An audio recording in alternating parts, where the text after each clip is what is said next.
This channel does not promote any violent, harmful, or illegal activities. All content provided by this channel is meant for an educational purpose only. RG Kar নিয়ে আন্দোলনের আবহে বিধানসভার বিশেষ অধিবেশনে নজিরবিহীন ছবি। শোক প্রস্তাব ঘিরে বিধানসভার অন্দরের নাটকীয় পরিস্থিতি, শাসকবিহীন কক্ষে আরজিকরের নির্যাতিতাকে অন্যভাবে স্মরণ করলেন BJP বিধায়করা। UEM Jaipur is a perfect target for prospective students aspiring for good jobs, good education with future-ready skills. RG Kar কাণ্ডের পরিপ্রেক্ষিতে ধর্ষণ বিরোধী কড়া আইন তৈরিতে সোমবার থেকে বিধানসভায় দুদিনের বিশেষ অধিবেশন ডাকা হয়।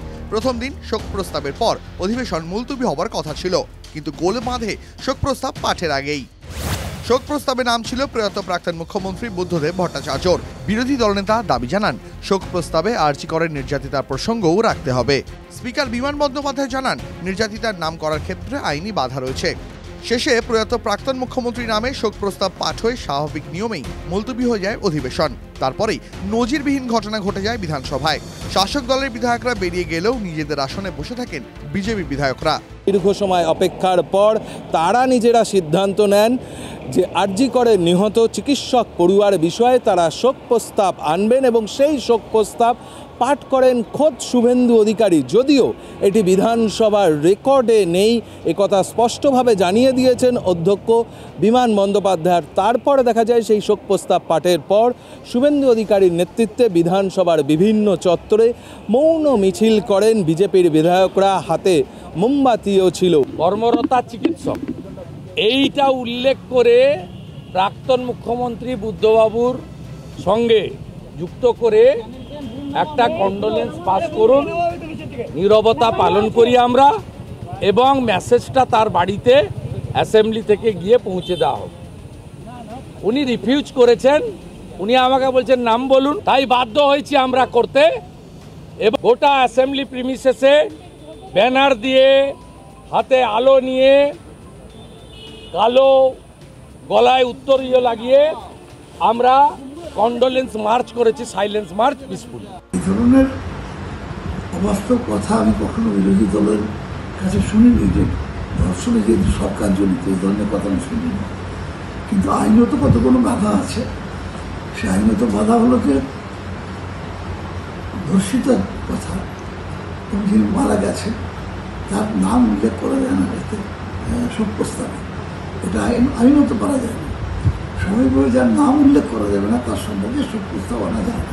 রাজ্যের আনা ধর্ষণ ও নারী নির্যাতনের বিরুদ্ধে বিল মঙ্গলবার বিধানসভায় পেশ হওয়ার কথা। এই পরিস্থিতিতে অধিবেশনের দ্বিতীয় দিনে শাসক বিরোধী লড়াই কোন পর্যায়ে যায় সেটাই এখন দেখার। ক্যামেরায় অর্ঘ্যর সঙ্গে প্রদীপ্তকান্তি ঘোষের রিপোর্ট, TV9 বাংলা। আইন ভাঙায় জরিমানা কেন্দ্রীয় মন্ত্রী চিরাগ পাসওয়ানের। জোরে গাড়ি চালানোর অভিযোগে চিরাগকে জরিমানা বিহার পুলিশের। গাড়ি নিয়ে হাজিপুর থেকে চম্পারণ যাচ্ছিলেন কেন্দ্রীয় মন্ত্রী। উত্তরবঙ্গ মেডিকেল কলেজ এবং হাসপাতালে রাজীব প্রসাদের চেম্বারে তালা ঝোলালেন আন্দোলনকারী চিকিৎসকরা। চাপ দিয়ে নাম্বার বাড়ানোয় অভিযুক্ত উত্তরবঙ্গ লবির ঘনিষ্ঠ এই রাজীব প্রসাদকে সম্প্রতি MGN মেডিকেল কলেজ এবং হাসপাতাল থেকে উত্তরবঙ্গ মেডিকেলে বদলি করা হয়। জানিয়ে ক্ষোভ ছড়িয়েছে উত্তরবঙ্গ মেডিকেলের জুনিয়র ডাক্তারদের মধ্যে। সোমবার দুপুরে তারা রাজীব প্রসাদের ঘরের দরজায় তালা ঝুলিয়ে বিক্ষোভে সামিল হন। তাদের অভিযোগ, রাজীব প্রসাদ থাকলে এখানেও একই ঘটনা ঘটতে পারে। তারা এ নিয়ে অধ্যক্ষের কাছেও ডেপুটেশন দেন।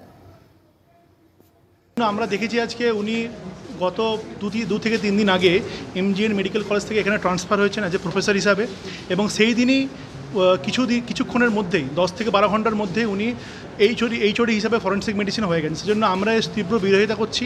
আমরা চাই যে এই লুম্পিং চক্রটা, এই দুষ্ট চক্রটা যতদিন ধরে যত জায়গাতে আছে সেই সব জায়গা থেকে এটার পুরো ইরাডিকেশন চাই আমরা। অভিযোগগুলো যেগুলো PGT বা জুনিয়র ডাক্তাররা করছে, সেই অভিযোগগুলো আমি খবরের কাগজে দেখেছি, প্রেস মারফতেই দেখেছি, কিন্তু আমার কাছে কোনো সরকারিভাবে কোনো কমিউনিকেশন নেই যে তার বিরুদ্ধে কোনো অভিযোগের তদন্ত চলছে বা তার বিরুদ্ধে কি এক্স্যাক্টলি অভিযোগ আছে, আমার কাছে সেটা নেই। সেটা যে বাচ্চারা এসছিল আমাকে বলতে, তারা মোস্ট প্রবাবলি ভুল জায়গায় এসছে। তারা যদি সঠিক জায়গায় প্রশ্নটা করতো তাহলে ভালো হতো, কারণ এই সমস্ত তথ্য প্রিন্সিপালদের কাছে থাকে না।